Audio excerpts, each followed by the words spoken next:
Muy buenas.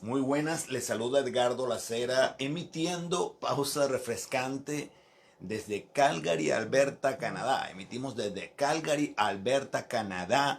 Estamos ahorita pasando por una temporada muy fuerte y un viento de 90 kilómetros por hora con nieve muy frío, -8 sin el viento.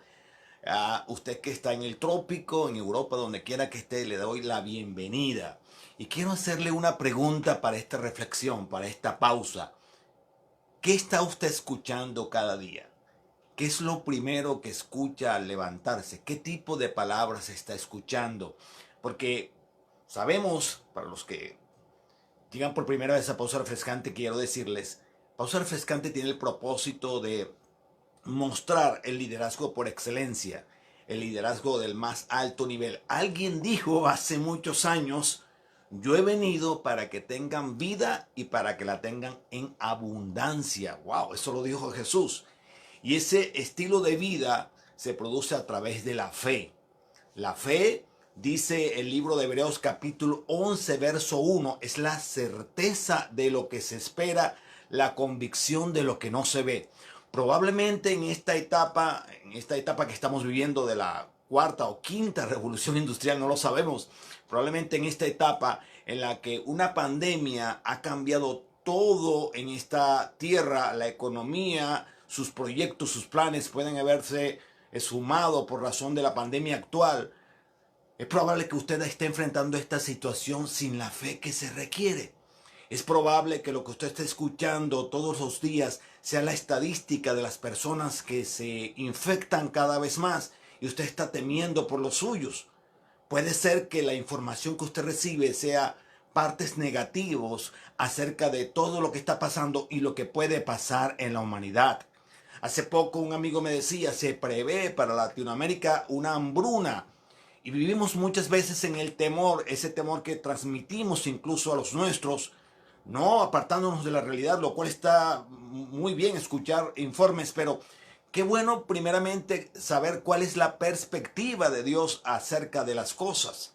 Y por eso Hebreos habla de la certeza de lo que se espera, la convicción de lo que no se ve. Pero la pregunta sería, y creo que algunos lo entendían, pero ¿cómo adquiero fe? ¿Cómo consigo la fe?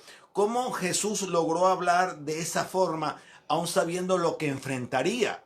¿Cómo Jesús, sin apartarse de la realidad a la que estaba por enfrentar, pudo mirar todo desde una perspectiva distinta, en la cual nunca se le vio desanimado? Triste, sí, claro que sí. Acongojado, sí. Nosotros recordamos que en el huerto de Getsemaní Jesús le dijo al Padre: si es posible, pasa de mí esta copa, pero no se haga mi voluntad sino la tuya. A pesar de las circunstancias que estaba viviendo, él entendía que lo mejor para él era hacer la voluntad de Dios, la voluntad del Padre. Entonces, la pregunta: ¿cómo adquirir fe? ¿Cómo vivir una vida de fe en medio de las circunstancias tan adversas que estamos enfrentando? Como cuando los pronósticos acerca del próximo año son tan oscuros o grises, ¿cómo enfrentarlo con fe? Muy buenos días, don Andrés Gachernay. Buenos días a todos los que se conectan aquí en Canadá. Saludos a todos. Muy bien. Precisamente el libro de Romanos capítulo 10, versículo 17 dice: así que la fe viene por el oír. Por eso este episodio de Pausa Refrescante se llama ¿a quién oír? Una decisión crucial. Repito, ¿a quién oír? Es una decisión crucial. Y Romanos capítulo 10, versículo 17 dice: así que la fe viene por el oír. El oír, repite, la buena noticia acerca de Cristo. ¿Cuál es la buena noticia acerca de Cristo? Esa es la siguiente pregunta que surge. Pues bien, la buena noticia acerca de Cristo tiene que ver con el propósito de Dios en enviar a Cristo a compartirnos una cultura distinta a la que nuestra percepción humana pudiese imaginar o crear. La cultura del reino de Dios. Antes lo he dicho, Jesús no habló acerca de religión alguna. Jesús habló de una cultura.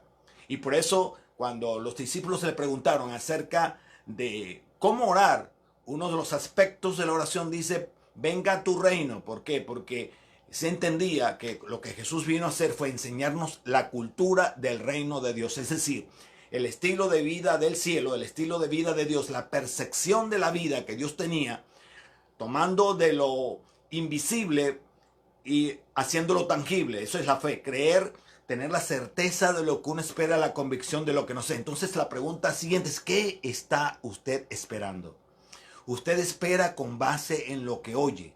Lo que oye usted lo convierte en una creencia y lo que cree lo lleva a cabo. Usted cree de acuerdo a lo que oye.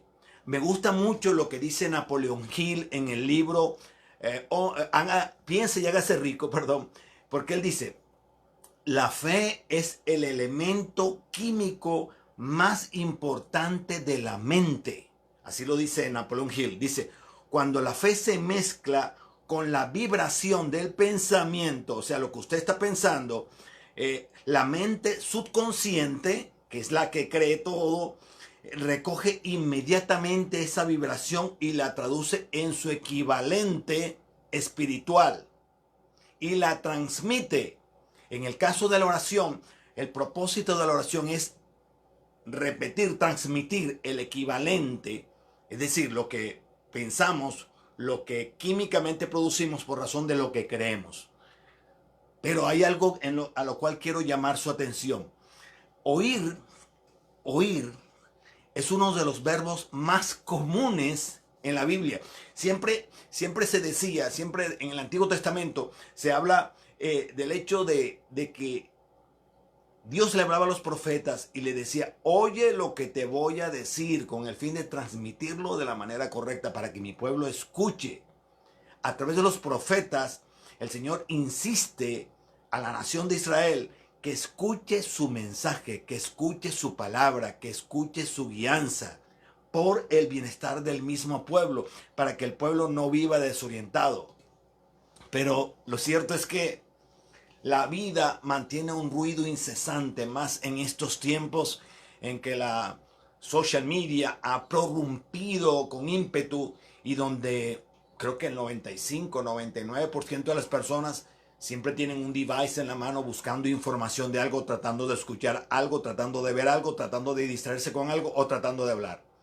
La vida produce mucho ruido y hace que cada día sea mucho más difícil escuchar el mensaje de Dios. Y creo sin temor a equivocarme que los tiempos venideros traerán más dificultad en el sentido de detenernos por un momento a escuchar el mensaje de Dios. En contraste, pareciera que es mucho más fácil entender las voces confusas del mundo que intentan depositar en nosotros información todo el tiempo. Mire, con respecto a la meditación, con respecto a la reflexión, la meditación es una de las habilidades más difíciles de aprender. La meditación, con todo y lo simple que suena, la meditación es una de las habilidades más difíciles de aprender, principalmente debido a que tenemos la tendencia a hablar hasta por los codos. Tenemos la tendencia a hablar hasta por los codos. Los pensamientos parecen surgir de todas partes y atacarnos de cualquier forma. Mientras más tratamos de silenciar nuestros pensamientos, más rebeldes se ponen. Y hay un versículo en la Biblia que usted probablemente ha escuchado antes que dice, estad quietos y conoced que yo soy Dios. Estad quietos y conoced que yo soy Dios. Pero cuánto trabajo nos cuesta quedarnos quietos. Cuánto trabajo nos cuesta no estar enfrente de un computador. Cuánto trabajo no nos cuesta estar enfrente de un celular, de un tablet. Antes, cuando usted se subía al tren, en la ciudad por lo menos donde vivo, usted veía personas leyendo un libro, incluso en una posición reflexiva, pero ahora todo el mundo está escuchando una noticia, viendo algo nuevo, jugando algún tipo de juego y con la mente distraída. Estar quietos. Estar quietos es algo que sugiere el Salmo 46, versículo 10, y contiene ese pasaje mucho más poder del que nosotros podemos imaginar. Pero para ser francos, quedarnos quietos es algo que nos cuesta muchísimo. El mundo, en la medida que va avanzando, ha perdido la capacidad de escuchar la voz apacible de Dios. El mundo ha ido perdiendo esa capacidad. Esa incapacidad es producida o se incrementa por el ruido que hay dentro de nosotros. Hace poco conversaba con un amigo acerca de nuestras conversaciones internas. Él me decía, ¿de qué se trata eso de las conversaciones internas? Yo le decía, tú no sabes que con la persona con quien más conversas en el día es contigo mismo. ¿Qué estás conversando contigo mismo? ¿Cuáles son las conversaciones que tienes contigo mismo? ¿Cuáles son las palabras que te dices a ti mismo? Porque todas esas palabras que estás escuchando en atención al afán y la ansiedad, el afán y la ansiedad producen en nosotros conversaciones que nos hacen perder la perspectiva y que nos hacen ver la vida desde una perspectiva, repito, terrenal. Es decir, simplemente vemos lo tangible. Medimos la vida o calculamos la vida de acuerdo a lo que se ve, no de acuerdo a lo que creemos. Entonces, oír es más importante que otra cosa. Oír apropiadamente. ¿A quién escogió Jesús oír? Es importante responderse esa pregunta. ¿Por qué Jesús pronunciaba estas palabras? Por una razón. Él decidió escuchar la voz de su Padre. Él decidió que la vida la vería desde una perspectiva en la cual el Padre sería quien le hablaría y él escucharía y vería el entorno de acuerdo a lo que el Padre le había dicho.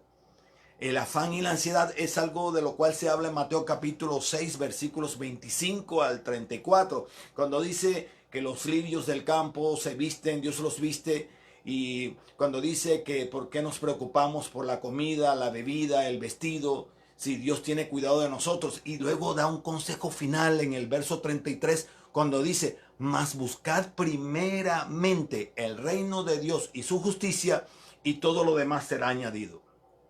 Pregunta para usted, pregunta para mí. ¿Sabemos de qué se trata el reino de Dios? Sabemos cuando se dice que Jesús vino a hablar acerca del reino de Dios, hacernos ver la perspectiva desde la cual Dios veía la vida, la tierra, las circunstancias, los conflictos. ¿Sabemos de qué habla el reino de Dios? ¿Lo sabemos realmente? Si no lo sabemos, creo que es hora de comenzar. Porque si dice, ¿por qué nos afanamos por las cosas? ¿Por qué nos afanamos? No dice los recibos de pago, no dice por el COVID, porque todo eso estaba previsto por Dios. Pero dice que no nos afanemos, porque el afán y la ansiedad nos hacen perder la perspectiva. Y nos aconseja que nos ocupemos primero del reino de Dios. Mire, el ruido de adentro proviene entonces del afán y la ansiedad, de nuestras conversaciones internas. Y conversamos internamente con nosotros mismos y debemos distinguir cuáles son nuestras conversaciones. Para Andrés, que me está preguntando que cómo hace su hermana para conectarse, tú puedes compartirle tu en vivo, puedes compartirlo con tu hermana. Si no, ella puede conectarse, ir a mi página Edgardo Alacera y conectarse para que no se pierda esta reflexión que estamos compartiendo hoy. Entonces, el ruido de afuera se debe a toda la información que recibimos. El ruido de adentro es el resultado de mucha de la información que recibimos. Entonces es menester que nosotros podamos distinguir qué es lo que estamos escuchando. Ahora, si vamos al liderazgo de Jesús, se hace necesario que veamos el estilo de vida que hizo que Jesús se centrara en escuchar al Padre. La autoestima de Jesús, la seguridad de Jesús estaba basada en su audiencia principal. La audiencia principal de Jesús era el Padre. Los demás eran actores de reparto. ¿Qué tal que nosotros adoptemos esa posición también? Mi audiencia principal es Dios. Mi aprobación, mi estima viene de Dios. Los demás son actores de reparto, sin restarle importancia a las personas. Solo darle la importancia que Dios merece como actor principal, como nuestra audiencia principal, como nuestro juez principal en nuestras vidas. Entonces, qué importante. Ya Carolina llegó. Carolina, bienvenida. Bienvenida. Estaba tratando de conectarse, no había podido entrar. Muy bien. Entonces, si vamos a seguir el liderazgo de Jesús, si la perspectiva desde la cual veremos la vida, esa que Jesús nos mostró, yo siempre hago esta esta acotación, esta reflexión, porque yo por muchos años leí la Biblia y me propuse, desde que conocí la riqueza de la Biblia, me propuse leer cada año la Biblia por lo menos una vez al año, leer la Biblia. Ahorita estoy en un programa en el cual me faltan los días que restan hasta el 31 de diciembre para terminar la lectura de la Biblia una vez más.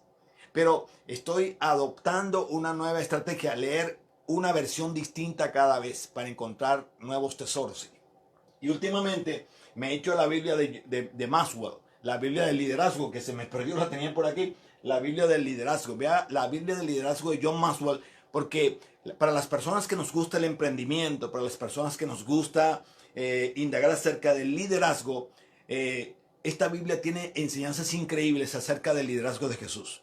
Y Jesús, como el líder supremo, nos enseña que su vida se centró en la adoración a Dios. Pero escúcheme bien. Probablemente usted ha estado en alguna congregación, cualquiera que sea la religión que ha practicado. Pero la adoración, más que nada, se centra en el corazón. La adoración es una actitud del corazón. La adoración va mucho más allá de un acto religioso de una vez a la semana. La adoración es un estilo de vida. La adoración surge en atención a conocer al Padre. ¿Cómo se le conoce al Padre? A través de Jesucristo. Jesucristo tuvo el propósito de mostrarnos al Padre. Él dijo cuando le preguntaron, muéstranos al Padre y nos basta. Le dijo a Felipe, Felipe, tanto tiempo hace que estás conmigo y no has visto al Padre.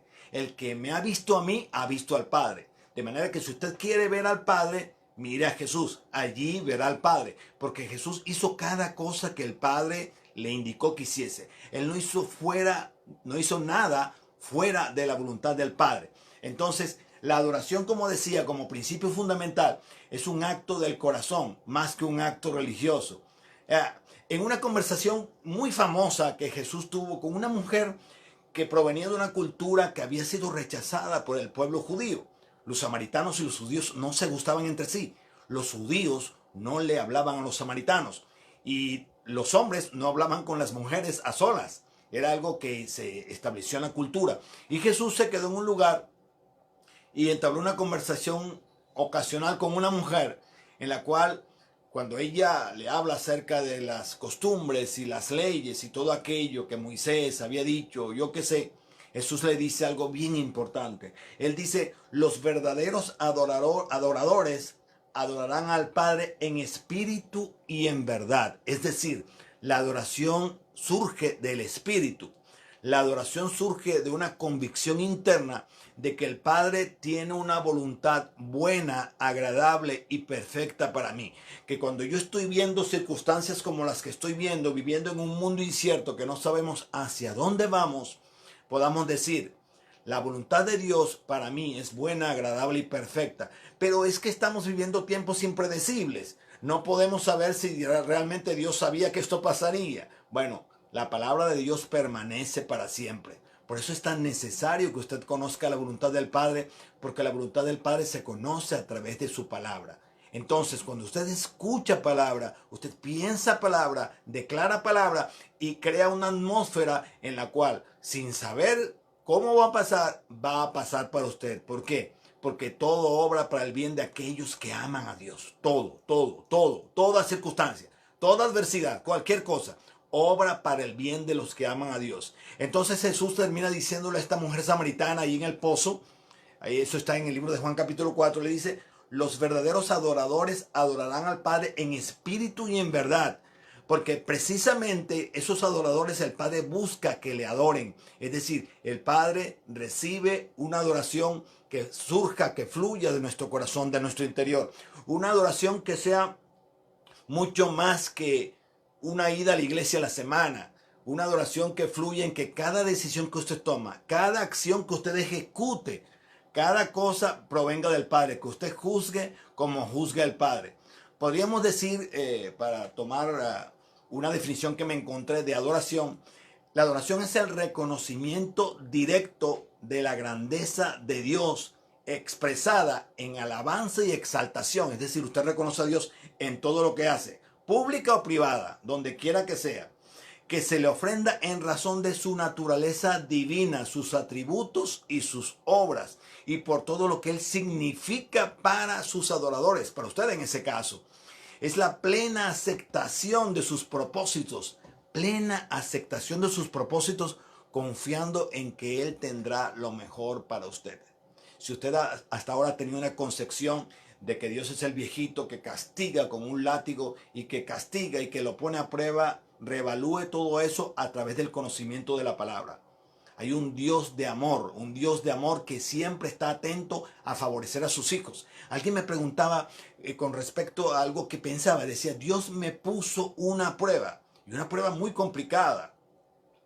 Yo le decía, ¿tú crees que un padre pondría a prueba a un hijo? ¿Tú pondrías a tu hijo a que cruce una calle cuando va pasando un carro, le empujarías hacia un carro para que se accidente y a través del golpe fuerte que se da o de la fractura que tenga, entonces él aprendería una lección? ¿Tú harías tal cosa? Pues la Biblia enseña que si nosotros siendo malos, Dios le damos lo mejor a nuestros hijos, no le damos una piedra en vez de un pescado, como Dios, siendo Dios y siendo Dios de amor, nos va a poner a prueba a nosotros. Las pruebas son circunstancias, adversidades de la vida, de un mundo caído, de un mundo que administramos mal desde el principio. Pero podemos recurrir a las instancias de la misericordia y del amor de Dios, de la gracia de Dios, y Él a través de las mismas pruebas que pasamos nos saca adelante con base en la fe. ¿Por qué? Porque fe es la certeza de lo que se espera, la convicción de lo que no se ve. La fe viene por el oír, dice, por el oír la palabra de Dios. La práctica de la adoración al Padre que Jesús nos modeló implica adorarlo sobre todas las cosas, depender de Él como la fuente de nuestra autoestima. Su aprobación no dependa de lo que dicen los demás. Su aprobación no dependa quién es usted como persona, no dependa de lo que dice su esposa, su esposo, sus hijos, sus compañeros de trabajo o su jefe. Su aprobación dependa de lo que Dios piensa de usted. ¿Sabe usted lo que Dios piensa de usted? Usted es un hijo amado. Dice el libro de Efesios capítulo 1 que fuimos escogidos para la alabanza de la gloria de su gracia. Dice el libro de Isaías, concretamente, dice que Él tiene planes de bien y no de mal para nosotros, para que tengamos un futuro próspero. Y ese próspero implica todo en la vida. Por eso es necesario que usted se alegre y que cambie la perspectiva desde la cual está viendo sus circunstancias actuales. No sé cuáles son, pero Dios tiene lo mejor de lo mejor para usted, porque Él tiene planes de bienestar. Miren, con respecto a lo que Jesús escuchaba, miren lo que les dice a sus discípulos en una intervención. Dice, de cierto, les digo que el Hijo no puede hacer nada de sí mismo, sino lo que ve hacer al Padre. Porque todo lo que Él hace, o sea, el Padre, o sea, el Hijo, también lo hace. Porque el Padre ama al Hijo, así como lo ama usted. El Hijo, y le muestra todas las cosas que Él mismo hace. Luego sigue diciendo, y mayores obras que éstas le mostrará, de modo que ustedes se asombrarán. Y luego dice, yo no puedo hacer nada de mí mismo. Y mire el énfasis al final, como oigo, juzgo. Como oigo, juzgo. Y mi juicio es justo porque no busco la voluntad mía, sino la voluntad del que me envió. Eso está en el libro de Juan capítulo 5. El juicio que emitió Jesús, los juicios que emitió Jesús, provenían de los juicios del Padre. El carácter que Jesús mostró, las cualidades que Jesús mostró, eran propias del Padre. Usted y yo estamos llamados a tener la mente de Cristo. Pero la mente de Cristo ocurre a través de una renovación que usted comience intencionalmente cada día escuchando palabras propicias que lo lleven a decir, escuchando palabras propicias de Dios, que lo lleven a tener pensamientos propicios de bienestar, pensamientos no de calamidad, una renovación de mente que le permita hablar las palabras adecuadas. Si bien es cierto que la lengua es un pequeño miembro puesto en nuestro cuerpo y que contamina, dice la Biblia, la rueda de la creación y que enciende un fuego. Y si usted lo mira desde el contexto de la historia de la humanidad, la lengua, lo que se ha dicho, ha producido guerras. Solo este pequeño miembro produce tanto daño. Y que si bien es cierto que algunas veces no lo podemos controlar apropiadamente, abogado tenemos en Jesús cuando eso ocurre, cuando se nos va, cuando metemos la pata y decimos más de lo que debemos decir y hablamos palabras apropiadas que no podemos recoger y terminamos insultando aún a los que amamos. Entonces es propicio acercarse a Dios y decir: Señor, yo vengo a tus instancias, reconozco mi debilidad, mi pobreza espiritual, porque tu palabra enseña que bienaventurados los pobres de espíritu. Yo reconozco mi pobreza espiritual, mi falta de madurez espiritual, y te pido que me perdones. Y llegar a las personas a las cuales insultamos o de las cuales hablamos mal y pedirles que nos perdonen. Tenemos esa prerrogativa. Por eso Jesús fue a la cruz como abogado por nosotros. Entonces venir delante de Dios y decirle: Señor, perdóname, aquí estoy, mi lengua se ha pasado de calidad, como dicen en nuestra costa atlántica, aquí vengo delante de ti para pedirte que me perdones. Porque a veces juzgamos no según el juicio de Dios, sino que juzgamos por las emociones y no escuchamos atentamente a Dios. Adoración auténtica significa que nuestros ojos están puestos en Dios. Sí, y no en nosotros. Jesús no puso sus ojos en las personas. Puso sus ojos en las personas para darle de lo que Dios les quería dar. Puso sus ojos en las personas para proveer la palabra que Dios tenía para ellos y para mostrar el carácter de Dios a través de su vida. Pero su aceptación, su autoestima no estaba en las personas, estaba en Dios como fuente de todo amor y toda riqueza. Y las personas eran simplemente actores de reparto, lo cual es la perspectiva desde la cual nosotros debemos mirar la vida.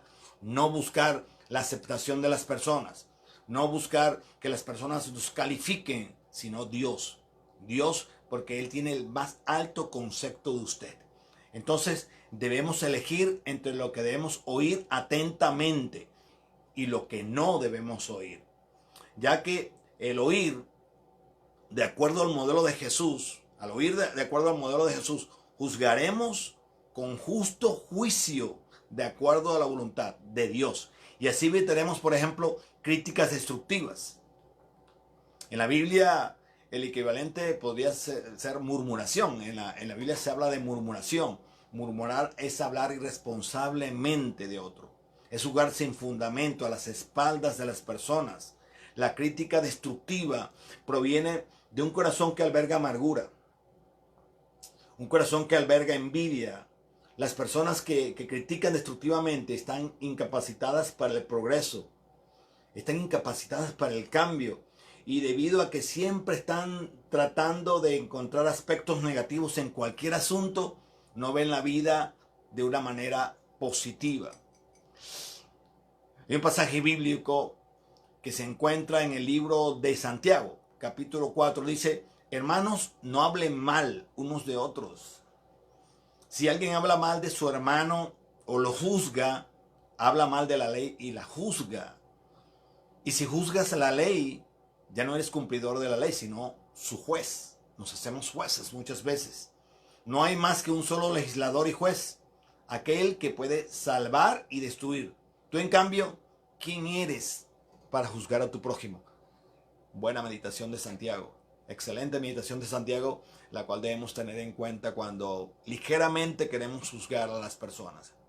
Yo no soy muy dado a repetir versículos bíblicos sin antes invitar a una relación íntima con Dios. Porque la relación íntima con Dios produce adoración.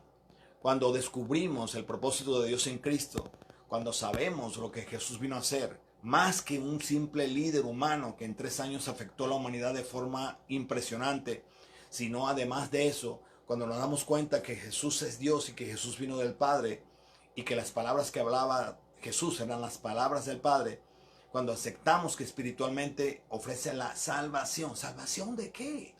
Salvación de esta manera de pensar, salvación de la perspectiva terrenal, adopción de hijos, parte del ofrecimiento que Jesús nos hace en su obra redentora. Entonces nosotros queremos escuchar las palabras de Dios. Ya no nos aburren como me aburrían a mí al principio. Al principio me aburría cuando alguien me decía, lee la Biblia, léete un salmo, léete un proverbio diario, eso te ayuda. Para nada.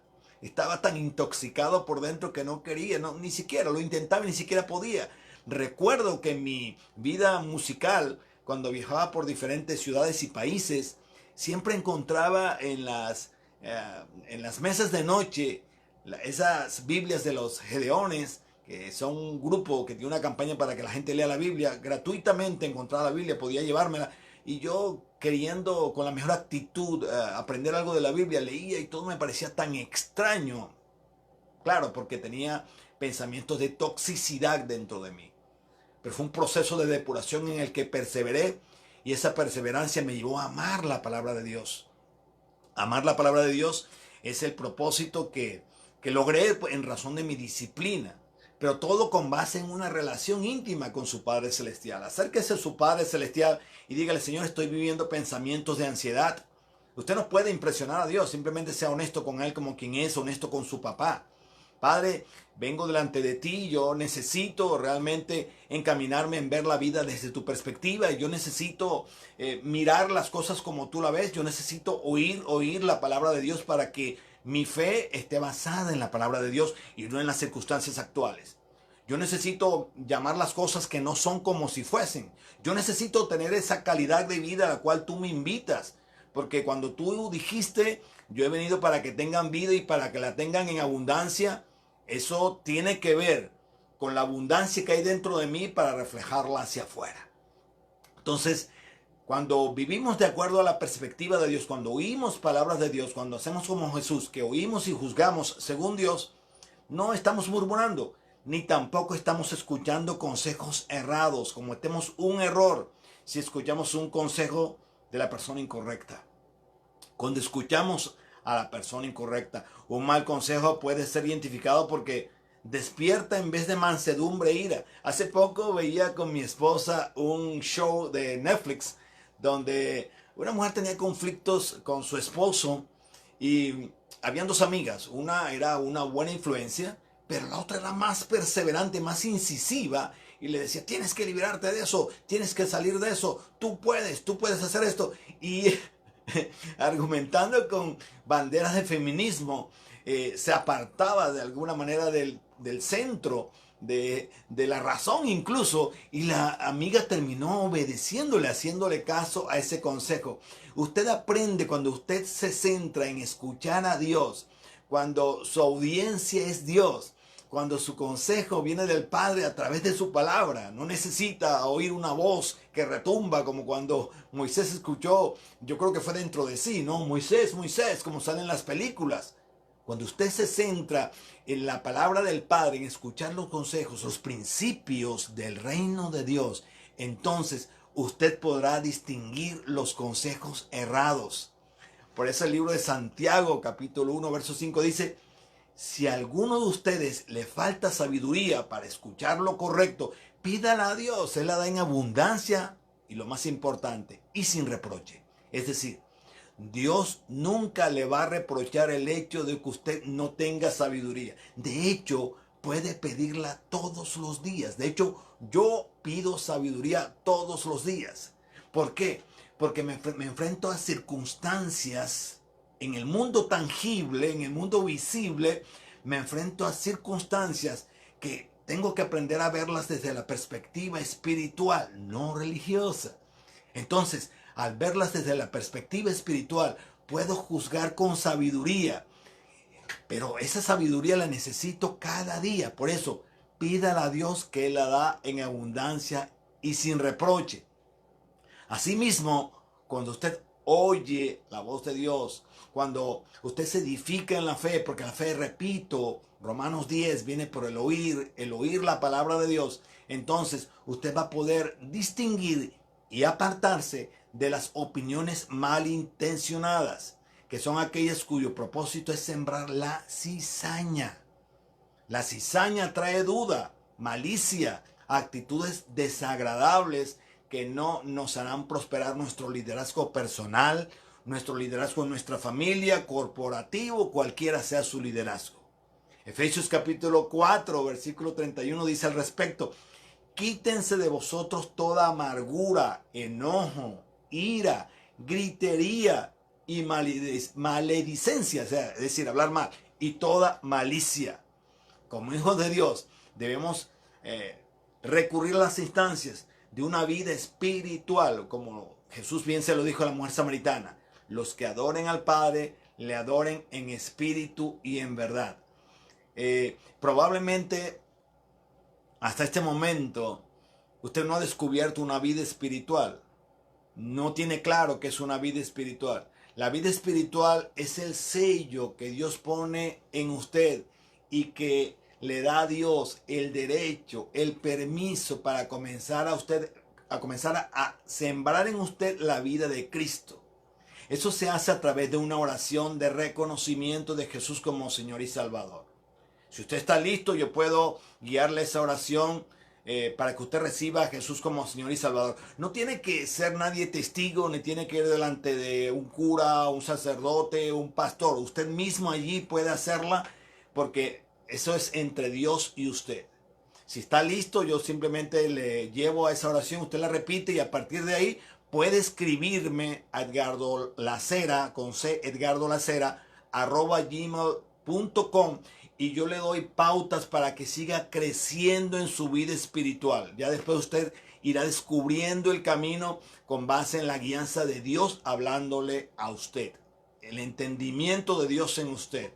La oración dice así, usted puede repetirla: Señor Jesús, yo te recibo en mi corazón como mi único y suficiente Salvador. Yo reconozco mi vida de pecado sin ti. Y reconozco asimismo la necesidad de un Salvador.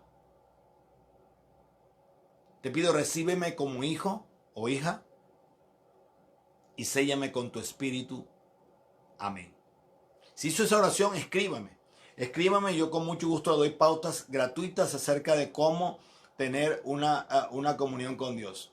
Hay algo que quiero dejarle como regalo en atención a circunstancias difíciles que estaba viviendo Abraham. Eso aparece en el libro de Romanos. Me gustó mucho. Ni siquiera estaba en el bosquejo de esta mañana, pero me gustó mucho porque tiene que ver con vivir en medio de circunstancias difíciles y sin negar la adversidad de las circunstancias, tener una perspectiva optimista con base en las promesas de Dios. Repito, no se trata de negar la situación actual. No se trata de eso. Se trata de mirar la situación actual como una oportunidad para que Dios haga su obra sobrenatural. Y mire lo que pasó con Abraham. Dice, aun cuando no había motivos, dice así la lectura, aun cuando no había motivos para tener esperanza, Abraham siguió teniendo esperanza porque había creído en que llegaría a ser el padre de muchas naciones. Es decir, había una promesa de Dios. Había una promesa de Dios y él se aferró a la promesa de Dios. A Abraham se le había prometido que tendría un hijo y que sería padre de muchas generaciones. Y tenía 100 años de edad. ¿Cómo le parece? Pero Abraham tenía una promesa. Pregunta, ¿cuál es su promesa? ¿Conoce sus promesas? Hay más de 33,000 en la Biblia. Yo tengo muchas aquí. Tengo muchas que no se han cumplido. Y sigo creyendo. Sigo creyendo. Las circunstancias adversas. Sigo creyendo. Abraham creyó. Él había creído en que llegaría a ser el padre de muchas naciones. Pues Dios se lo había dicho. Dios le había dicho, esa es la cantidad de descendientes que tendrás, cuando le dijo que mirara las estrellas. Y la fe de Abraham no se debilitó, a pesar de que él reconocía que por tener unos 100 años de edad, su cuerpo ya estaba muy anciano para tener hijos, al igual que el vientre de Sara. Él no negó la verdad. Él sabía que estaba viejito y él sabía que para que lo que Dios había prometido se cumpliese, tenía que intervenir Dios, pero él se mantuvo en la fe. Podrá tener luchas en su mente. Yo las tengo todos los días con respecto a las promesas de Dios, pero enfrento esas luchas con la misma palabra. Cuando enfrento una adversidad, digo, Señor, todo obra para el bien de los que te aman. Eso es una promesa, tú lo dijiste, tú no eres mentiroso. Yo no sé cómo lo harás, pero todo obra para el bien. Cuando yo hago eso, me abro a la posibilidad de que Dios me bendiga. Pero si yo me cierro con comentarios negativos y digo, ¿por qué hiciste esto? Porque Dios permitió que todo esto... No pasa nada porque simplemente me estoy negando a una bendición. Hay algo que yo practico, la consonancia entre lo que digo con lo que oro. Así como oro, así digo. Porque si yo niego luego algo que estoy orando, no estoy haciendo nada en mi tiempo de oración. Estoy perdiendo mi tiempo. Entonces, muy importante. Sigo leyendo por usted este regalo que también yo lo atesoro en mi corazón y espero usted también lo haga con respecto al Padre de la fe. Y luego dice, y la fe de Abraham no se debilitó a pesar de que él reconocía que por tener unos 100 años de edad, su cuerpo ya estaba muy anciano para tener hijos igual que el vientre de Sara. Abraham siempre creyó la promesa de Dios sin vacilar. De hecho, su fe se fortaleció aún más y así le dio gloria a Dios. Abraham estaba plenamente convencido de que Dios es poderoso para cumplir todo lo que promete. Pregunta para usted, ¿usted está convencido de que Dios promete todo lo que cumple? Y el hecho de que Dios lo considerara justo no fue solo para su beneficio. Esta es la mejor parte. Porque usted podrá preguntar, podrá decir esto ahorita, sí, pero eso fue Abraham. Mire lo que viene. Y el hecho de que Dios lo considerara justo no fue solo para el beneficio de Abraham, sino que quedó escrito también para nuestro beneficio, porque nos asegura que Dios nos considerará justos a nosotros también si creemos en Él, quien levantó de los muertos a Jesús nuestro Señor. Yo le sugiero, le sugiero que tome este pasaje bíblico como caballo de batalla de esta semana. Está en Romanos capítulo 4, versículos 18 al 24. Romanos capítulo 4, versículos 18 al 24. Tómenlo como caballo de batalla, porque las promesas de Abraham son para usted también. Las promesas de Abraham son para mí. Y que esta semana sea una semana en que usted mantenga sus ojos en el galardón con la mirada en el invisible. Que enfrente la adversidad del día de mañana diciendo, Dios, ciertamente tengo dificultades, ciertamente la situación económica no es la mejor, ciertamente la aflicción familiar que puede estar pasando, no sé, o la propia, o la enfermedad que enfrente, pero hay una promesa de ti para mí. Ayúdame a descubrir cuál es la promesa que debo acoger. En su relación personal con Dios, usted descubrirá, podrá discernir en su corazón cuáles son las promesas de Dios para usted. Aunque las más de 33,000 promesas escritas en la Biblia son para usted, hay unas en particular que usted dice, esta es mía, me apropio de ella. Entonces al oír va a pasar lo que dice la Biblia en el libro de Romanos capítulo 10. Fe es la certeza, la fe viene por el oír la palabra de Dios. Yo tengo certeza de lo que espero. ¿Qué espero? El cumplimiento de la promesa. Tengo convicción de lo que no veo. No estoy viendo nada, pero sigo creyendo, así como Abraham. Así que lo dejo con esta perla. Gracias por estar con nosotros en Pausa Refrescante. Durante la semana usted podrá recomendar este video a muchas personas que de hecho lo ven. La mayoría de las personas lo ve durante la semana. Ya esta semana tuvimos más de 360 personas que vieron el video, lo cual yo le doy gracias a Dios porque el propósito de Dios es que la palabra de vida se conozca en todos los rincones de la tierra. Soy Edgardo Lacera y me despido hasta la próxima semana, Dios mediante, en Pausa Refrescante. Nos vemos la próxima semana. Chao.